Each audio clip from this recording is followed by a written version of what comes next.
사랑, 그 깊고 오묘한 관계 속에서 우리는 무엇을 발견하고 또 잃어갈까요? 2026년 관계 심리학 전문가들은 우리에게 다음과 같은 질문을 던집니다. 우리는 과연 서로를 얼마나 이해하고 또 얼마나 솔직하게 소통하고 있을까요? 최근 연구 결과에 따르면 현대 사회에서는 관계적 불안감이 더욱 심화되고 있다고 합니다. 특히 연봉 협상과 같은 중요한 상황에서 상대방과의 관계가 깨질 것을 두려워하여 자신의 의견을 제대로 표현하지 못하는 경우가 많다고 합니다. 하지만 전문가들은 말합니다. 협상은 단순히 이기고 지는 싸움이 아니라 서로 필요한 것을 나누는 신뢰의 대화라고요. 관계를 소중히 여기는 마음으로 상대를 이해하고 배려하는 것이 무엇보다 중요하다는 것이죠. MZ세대의 연애 트렌드는 또 다른 시사점을 던져줍니다. 이들은 감정 소모를 줄이고 효율성과 균형을 추구하며 이별 후에도 빠르게 감정을 회복하는 경향을 보인다고 합니다. 더 나아가 AI 챗봇이 연애 코치 역할을 하고 감정 예측 알고리즘을 통해 관계의 안정성을 시각적으로 보여주는 시대가 도래했다는 사실은 놀랍기까지 합니다. 이제는 느낌보다 알고리즘에 의한 사랑이 시작될 수도 있다는 것이죠. 2026년의 트렌드 키워드인 필코노미 FELCONOMY는 기술이 고도화될수록 인간적인 가치를 추구하고 개인의 감정을 만족시키는 소비 패턴이 나타난다는 것을 의미합니다.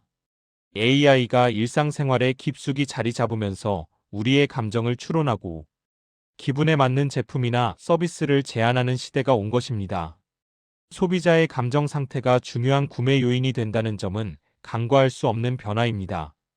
그렇다면 우리는 어떤 습관을 가져야 하고 또 어떤 습관을 버려야 할까요?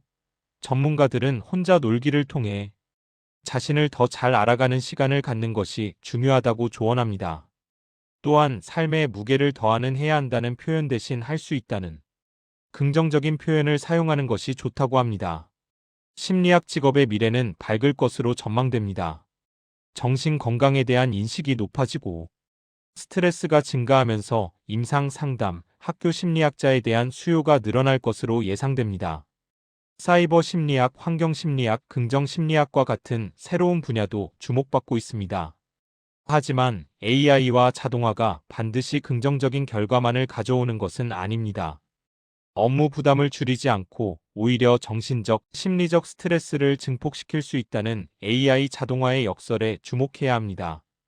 AI 에이전트에 지시하고 결과물을 검토하며 오류를 수정하는 과정에서 숨겨진 업무량이 발생하고 이는 스트레스 증가로 이어질 수 있습니다. 관계 심리학적 접근은 우리에게 중요한 메시지를 전달합니다. 몸과 마음은 분리될 수 없으며 행동은 마음과 긴밀하게 연결되어 있다는 것입니다. 상대를 이해하는 헤아림의 언어를 사용하여 교감을 형성하고 판단하거나 재단하는 언어 사용을 지양해야 합니다. 관계는 옳고 그름을 따지는 것이 아니라 서로를 긍정하는 토대 위에서만 발전할 수 있다는 사실을 기억해야 합니다. 기술 발전으로 삶이 가벼운 구조로 재편되고 작고 빠르고 유연한 방식이 선호되는 경량 문명의 시대, 그리고 AI 기술 발전으로 즉시 실행 가능한 핵심 역량의 중요성이 부각되는 레디 코어 레디 마이너스 코의 시대에도 사회적 연결의 중요성은 더욱 강조될 것입니다. 타인의 행동을 관찰하여 불확실성을 해소하려는 소셜 증거 역시 중요한 트렌드로 자리 잡을 것입니다. 사랑, 그 복잡하고 미묘한 감정의 교류 속에서 우리는 끊임없이 변화하고 성장합니다. 2026년 우리는 어떤 사랑을 만들어 갈까요? 전문가의 조언에 귀 기울이며 더욱 성숙하고 건강한 관계를 만들어 나가시길 바랍니다.